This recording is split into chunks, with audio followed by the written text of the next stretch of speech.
अस्सलाम वालेकुम। आज की इस वीडियो में हम 9th क्लास मैथ एक्सरसाइज 1.2 करने लगे हैं, जिसका क्वेश्चन नंबर 1 के तमाम पार्ट होंगे, क्वेश्चन नंबर 2 के तमाम पार्ट होंगे और उसके बाद क्वेश्चन नंबर 3 के तमाम पार्ट होंगे और उसके बाद जो है क्वेश्चन नंबर 4 आपका होगा, उसके तमाम पार्ट होंगे, क्वेश्चन नंबर 5 के तमाम पार्ट होंगे और क्वेश्चन नंबर 6 के जो है तमाम पार्ट होंगे। तो सबसे पहले मैं आपको बताता चलूँ कि हमारे पास गेस्ट पेपर भी इसके पड़े हुए हैं। तो आखिर में जो है लास्ट वीडियो के लास्ट में आपको जो है इसके यानी कि इम्पोर्टेंट क्वेश्चन भी बता दिए जाएंगे कि जो हर साल जो है आपके बोर्ड के एग्ज़ाम में आते हैं। तो हम देख लेते हैं क्वेश्चन नंबर 1। तो ये मैंने रिटन फॉर्म में इसको लिख लिया है। तो आपका जो क्वेश्चन नंबर 1 है यहाँ से हम देख लेते हैं, इस बुक से बेहतर रीड किया जाएगा। Form the following matrices, identify unit matrix, row matrix, column matrix and null matrix. तो इन तमाम में से हमने बताना है कि रोज मैट्रिक्स कौन से हैं, column matrix, unit matrix and null matrix कौन से हैं। तो हम देख लेते हैं। तो ये मैंने रिटन फॉर्म में इसको जो है लिख लिया है। तो सबसे पहला जो हमें क्वेश्चन दिया गया है, ए इज इक्वल ब्रैकेट 0 0, तमाम डिजिट जो है 0 दिए गए हैं। तो हमें यहाँ से ही पता होना चाहिए कि कोई भी यानी कि अगर मैट्रिक्स है उसमें तमाम तर डिजिट जो है वो 0 होंगे तो वो नल मैट्रिक्स कहलाएगा या तो वो ज़ीरो मैट्रिक्स कहलाएगा। तो हमने यहाँ पे लिख लिया नल मैट्रिक्स, यहाँ पे हम ज़ीरो मैट्रिक्स भी लिख सकते हैं। तो यहाँ पे आपको यहाँ पे पता होना चाहिए कि इसके तमाम तर जो डिजिट होंगे वो 0 होंगे, तब ये नल मैट्रिक्स हो। उसके बाद जो है पार्ट 2 है, जिसका यानी कि बी इज इक्वल ब्रैकेट दिया गया है 2 3 4 डिजिट और साथ में ब्रैकेट दे दी गई है। तो यहाँ पे आपको पता होना चाहिए कि एक्सरसाइज 1.1 में भी हमने पढ़ा था कि रोज़ और कॉलम क्या होते हैं। तो देखें ये सिंपली जो है 1 रोज़ है, तो इसलिए हमने इसको लिख लिया रोज़ मैट्रिक्स। तो यहाँ पे जो है पार्ट 3 है, सी इज इक्वल ब्रैकेट 406, ये यानी कि कॉलम दिया गया है, यानी कि अप से डाउन की तरफ डिजिट आ रहे हैं, तो ये कॉलम मैट्रिक्स होगा। तो हमने लिख लिया कॉलम मैट्रिक्स। और इसके बाद जो है पार्ट 4 है, डी इज इक्वल और ब्रैकेट और ये तमाम दिए गए हैं। तो यहाँ पे जो है मैं आपको बताता चलूँ कि ये वाले जो दो डिजिट्स हैं ये 1 1 होंगे और ये वाले जो डिजिट होंगे ये 0 होंगे, तो ये यूनिट मैट्रिक्स कहलाएगा। अगर तो यहाँ पे 1 1 होता है तो यहाँ पे ये स्केलर मैट्रिक्स भी होगा, लेकिन हमें क्वेश्चन के शुरू में ही दिया गया है कि आपने बताना है कि ये देखें, यानी कि हमने बताना है identify unit matrix, row matrix, column matrix and null matrix. तो हमने जो है इसको आप स्केलर मैट्रिक्स नहीं लिखना, यूनिट मैट्रिक्स ही लिखना है, क्योंकि हमें क्वेश्चन में गिवन दिया गया है। तो ये स्केलर मैट्रिक्स भी हो सकता था लेकिन हमने नहीं लिखा। तो अब जो है पार्ट 5 है, ई इज इक्वल ब्रैकेट में 0, तो ये नल मैट्रिक्स होगा। जहाँ पे भी 0 आएगा तो वहाँ पे आपने देख लेना है वो नल मैट्रिक्स होगा, तो उसकी जगह आप ज़ीरो मैट्रिक्स भी लिख सकते हैं। तो अब जो है लास्ट क्वेश्चन है पार्ट 6, एफ इज इक्वल, तो ये कॉलम में दिया गया, देखें ऊपर अप से डाउन की तरफ तमाम डिजिट दिए गए हैं और वो एक ही कॉलम में दिए गए हैं, तो इसलिए हमने लिखा कॉलम मैट्रिक्स। तो यहाँ पे जो है आपका क्वेश्चन नंबर 1 जो है वो कंप्लीट हो चुका है। तो अब जो है क्वेश्चन नंबर 1 कंप्लीट हो गया है यहाँ तक। तो अब मैं आपको थोड़ी सी डिटेल के साथ आपको बताता चलूँ कि आप जैसे ही डिस्क्रिप्शन ओपन करेंगे, अगर आपका कोई भी आप इस एक्सरसाइज का कोई भी क्वेश्चन करना चाहते हैं, मिसाल के तौर पे क्वेश्चन नंबर 2 का पार्ट 5 करना चाहते हैं, तो डिस्क्रिप्शन में टाइम कोड दिए गए हैं जो कि मैंने लिखा हुआ है क्वेश्चन नंबर 2 पार्ट 5, उसके आगे दिया होगा, वह पार्ट 2 भी दिया है, तमाम तर पार्ट लिखे हुए हैं, उसके साथ जो है नंबरिंग भी दी गई है, यानी कि ये जो टाइम होता है ये भी साथ दिया गया है कि इस टाइम पर जो है ये वीडियो यहाँ से स्टार्ट होगी। तो वो उस टाइम पे जब आप क्लिक करेंगे ब्लू कलर का जो होगा यानी कि लिखा होगा टाइम, तो उस पर आप क्लिक करेंगे तो आपकी डायरेक्टली वीडियो जो है इस क्वेश्चन से स्टार्ट हो जाएगी। तो इसको आप लाजमी तौर पे जो है चेक कर लीजिएगा। तो अब हम क्वेश्चन नंबर 2 जो है करने लगे हैं। तो इससे पहले जितने भी स्टूडेंट्स हैं अभी तक इस वीडियो को लाइक नहीं किया, लाजमी से लाइक कर दें और चैनल को भी टॉप स्पीक चैनल है इसको सब्सक्राइब कर लें और साथ जुड़े बेल आइकन को ऑल पे प्रेस कर दीजिएगा। तो अब हम देख लेते हैं क्वेश्चन नंबर 2। तो क्वेश्चन नंबर 2 है form the following matrices identify. तो इसमें square matrix, rectangular matrix, row matrix, column matrix and identity matrix and null matrix. तो ये तमाम तर मैट्रिक्स हमें दिए गए हैं और हमें क्वेश्चन दिए जाएंगे और हमने बताना होगा कि इन क्वेश्चन में इनमें से कौन सा मैट्रिक्स जो है होगा। तो ये क्वेश्चन नंबर 1 जो पार्ट 1 है ये हमें क्वेश्चन दिया गया है क्वेश्चन की फॉर्म में।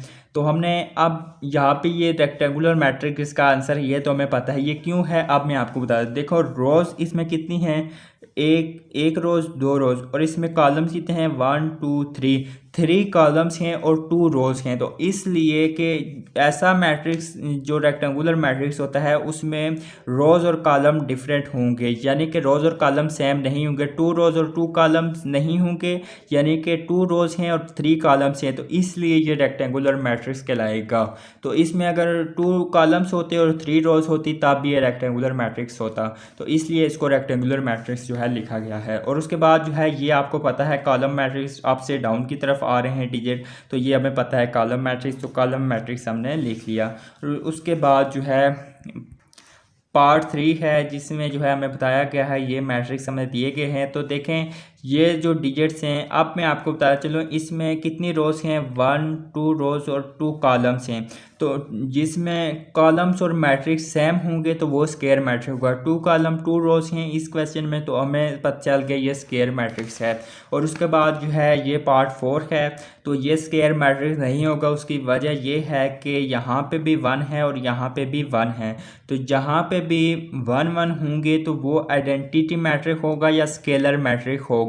तो लेकिन हमें क्वेश्चन के शुरू में नहीं दिया गया कि आपने बताना है स्केलर मैट्रिक, हमें सिर्फ बताया गया कि आपने बताना है कि आइडेंटिटी मैट्रिक्स है। तो हमें पता चल गया कि यहाँ पे भी 1 है और यहाँ पे भी 1 है, और जो इसकी एंट्रीज होंगी वो 0 होंगी, तो इसलिए यह आइडेंटिटी मैट्रिक्स कहलाएगा।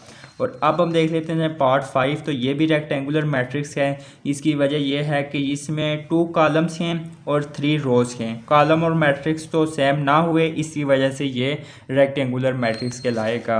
और उसके बाद जो है ये आपको पता है कि लेफ़्ट से राइट की तरफ डिजिट जा रहे हैं, एक ही रोज़ है, तो इसलिए हमने रोज़ मैट्रिक्स लिख दिया। और उसके बाद जो है पार्ट 7 है, तो इसमें जो है अप से डाउन की तरफ डिजिट्स आ रहे हैं, तो ये हमने लिख लिया कॉलम मैट्रिक्स। तो ये आपको पता होगा कि रोज़ और कॉलम क्या होता है। तो उसके बाद जो है पार्ट 8 है, तो इसमें हमने बताना है कि रोज़ और कॉलम सेम होंगे तो ये स्क्वायर मैट्रिक्स होगा। देखें इसमें 3 रोज़ हैं और 3 ही कॉलम हैं, तो इसलिए ये स्क्वायर मैट्रिक्स है। ऐसा कॉलम जिसमें रोज़ और कॉलम सेम होंगे तो वो स्क्वायर मैट्रिक्स कहलाएगा। उसके बाद पार्ट 9 है जो कि आखिरी पार्ट है इस क्वेश्चन का, तो ये तमाम तर ज़ीरो हैं इसमें, तो ये नल मैट्रिक्स कहलाएगा। आप लिख सकते हैं ज़ीरो मैट्रिक्स, तो अगर ज़ीरो मैट्रिक्स नहीं लिखना चाहते तो नल मैट्रिक्स आप लिख सकते हैं। तो क्वेश्चन नंबर 2 जो है हमारा कंप्लीट हो चुका है। अब हम क्वेश्चन नंबर 3 की तरफ आते हैं। Form the following matrices, identify diagonal, scalar and unit identity matrix. तो हमने बताना है कि इसमें जो है डायगोनल, स्केलर और यूनिट आइडेंटिटी मैट्रिक्स कौन से हैं। तो हम इनमें से देख लेते हैं। तो रिटन फॉर्म में मैं लिख लिए हैं, तो वो आपको मैं दिखा देता हूँ। तो क्वेश्चन नंबर 3 आ चुका है जिसका पार्ट 1 जो है ए इज इक्वल, इसमें ब्रैकेट 4004 दिया गया है। तो अब आपने यहाँ पे समझना है कि अगर यहाँ पे 4 की जगह 1 होता, यहाँ पे भी 1 होता तो वो यूनिट मैट्रिक्स कहलाता। लेकिन 1 के अलावा कोई भी डिजिट होगा 2 3 4 5, यानी कि यहाँ पे भी अगर 2 और 2 होता तो ये स्केलर मैट्रिक्स होता। यहाँ पे अब 4 और 4 है तो इसलिए ये स्केलर मैट्रिक्स कहलाएगा।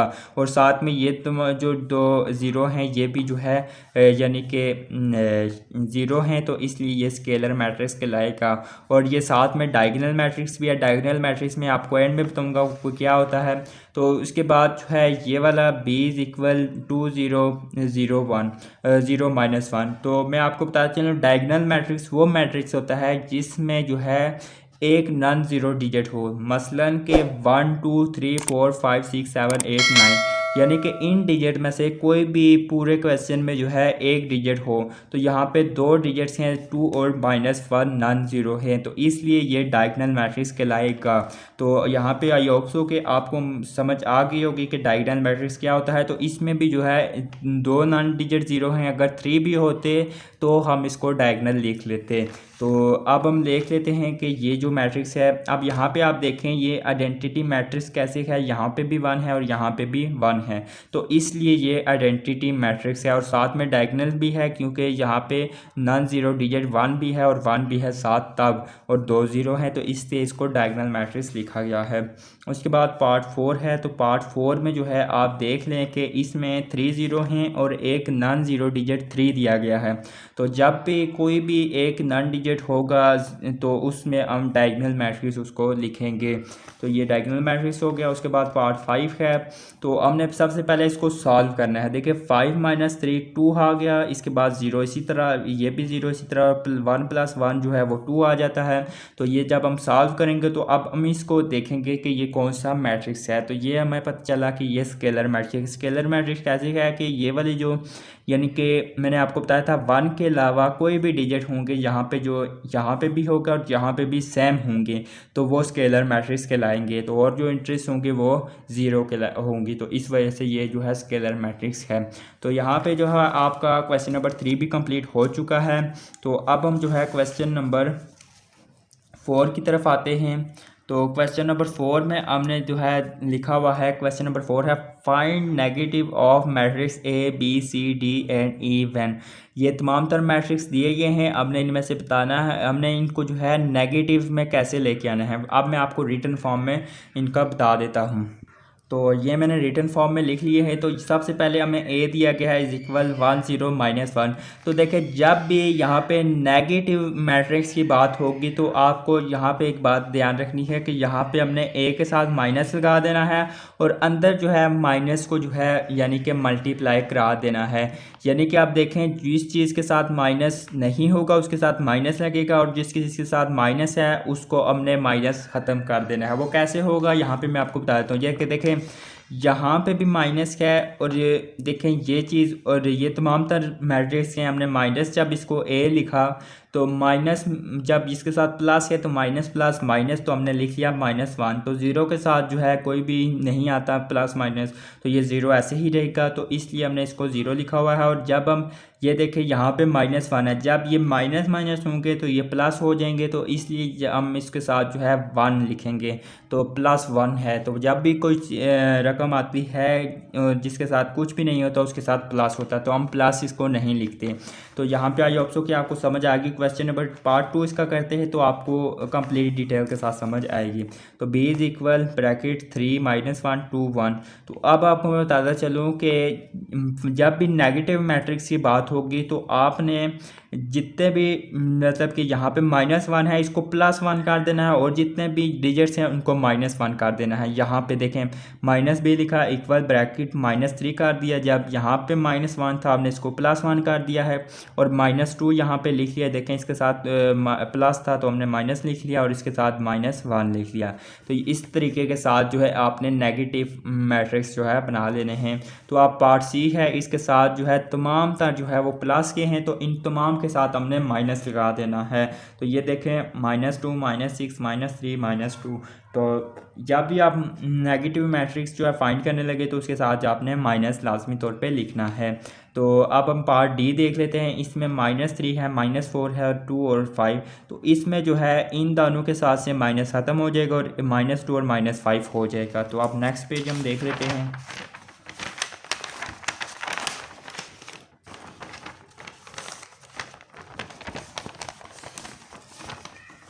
तो ये आपको मैंने बताया था -a लिखा = और ये 3 और 4 के साथ से माइनस ख़त्म हुआ और इन दोनों के साथ जो है माइनस आ चुका है। और उसके बाद जो है e = ब्रैकेट 1 -5 2 और 3। तो देखें अब जो है ये वाला जो माइनस है ये आपको पता है कि अंदर जब मल्टीप्लाई होता है तो ये माइनस यहाँ पे कुछ नहीं था, इसके साथ प्लस था तो इसके साथ हमने माइनस लिख दिया। उसके बाद जो है इसके साथ माइनस था तो इसके साथ हमने प्लस लिख दिया। और इसके साथ जो है 2 है तो हमने इसके साथ -2 लिख देना है। और इसके बाद 3 है तो इसके साथ -3 लिख देना है। तो ये आपका आंसर आ जाता है। तो इसकी आपको एक छोटी सी मैं एक एग्जांपल भी दे देता हूँ क्योंकि क्वेश्चन में आपको अच्छे तरीके से समझ नहीं आया होगा, तो मैं आपको एक एग्जांपल छोटी सी इसकी करवा देता हूँ। तो देखें हम यहाँ पे जो है कोई से भी डिजिट ले लेते हैं। यहाँ पे मिसाल के तौर पे 2 -3 4 और -5। तो यहाँ पे हम ब्रैकेट ले लेते हैं। अब आपको ये लिखना है कि ये मिसाल के तौर पे ये एक यानी कि क्वेश्चन दिया गया है। तो अब हमने जब यानी कि नेगेटिव मैट्रिक्स फाइंड करना है तो -a सबसे पहले इसके साथ लिखना है। तो देखें ये वाला जो माइनस है ये अंदर सब के साथ मल्टीप्लाई होगा। मल्टीप्लाई कैसे होगा, डिस्क्रिप्शन में एक वीडियो को सबसे फर्स्ट पे लिंक दिया होगा, उसमें तमाम तर मैंने डिटेल समझाई है कि ये माइनस कैसे होता है, प्लस कैसे होता है। तो वो कानून आपने समझने हैं, तो उसके बाद ये आपको क्वेश्चन आएंगे।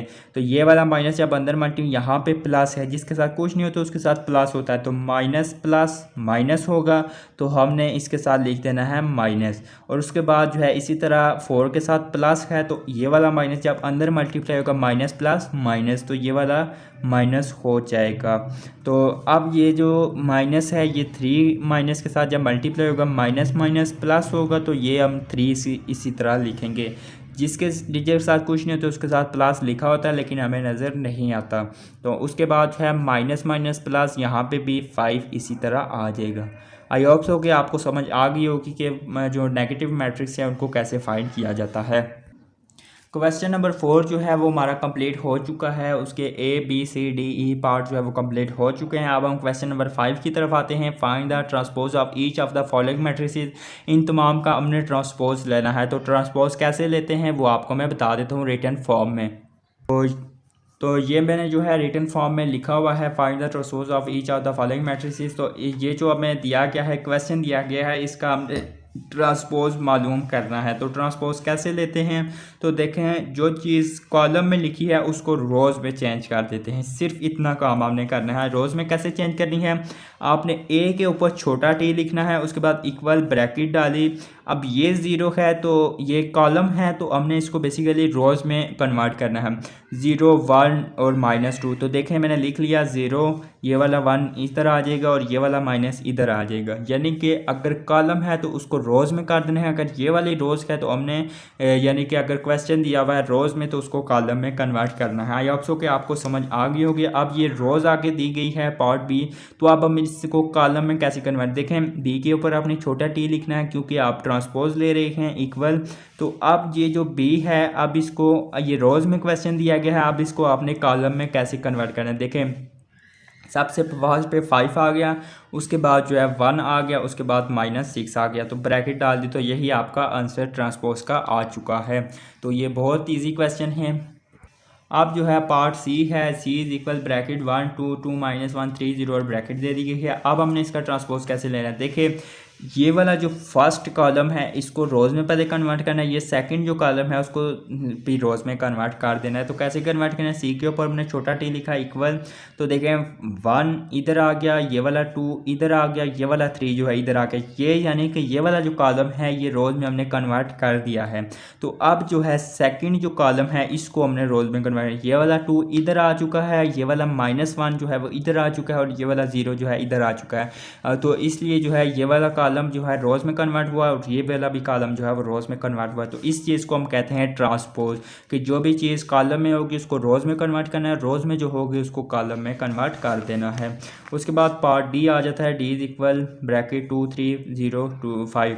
तो अब देखें यहाँ पे जो है आपको समझने वाली बात है कि इसमें जो है हमने जब भी हम इसको यानी कि कॉलम को रोज़ में कन्वर्ट करें, रोज़ को कॉलम में कन्वर्ट करेंगे, तो ये वाली जो डिजिट्स हैं वो सेम ही होंगे। तो देखें डी के ऊपर हमने छोटा टी लिखा इज इक्वल, ये वाला 2 सबसे पहले हमने लिख लिया क्योंकि हमने रोज़ में कन्वर्ट करना है इस कॉलम को, ये कॉलम है और उसको हमने बेसिकली रोज़ में कन्वर्ट कर देना है। 2 और ये वाला 0 इधर आ जाएगा, ये वाला 3 जो है आ गया, अभी ये भी एक कॉलम है तो इसको हमने रोज़ में कन्वर्ट करना है। तो ये 3 सबसे फर्स्ट पे हमने लिख लिया और ये वाला 5 भी हमने लिख लिया। तो इस तरीके के साथ आपने ट्रांसपोज लेना है। उसके बाद पार्ट ई है, तो इसका भी हमने ट्रांसपोज ले देना है। ई के ऊपर आपने छोटा टी लाजमी लिखना है आप इसका, क्योंकि ट्रांसपोज ले रहे हैं। तो इज इक्वल लिखा, ब्रैकेट लिखी 2, अब ये 2 और -4 का एक कॉलम है बेसिकली। तो अब हमने इसको रोज़ में सबसे पहले कन्वर्ट करना है, तो हमने 2 -4 लिखा, एक रोज़ बना दी। अब 3 5 का एक कॉलम है, हमने इसको रोज़ में कन्वर्ट करना है, 3 और 5 को हमने एक रोज़ में कन्वर्ट कर दिया। तो इस तरीके के साथ आपने ट्रांसपोज ले लेना है।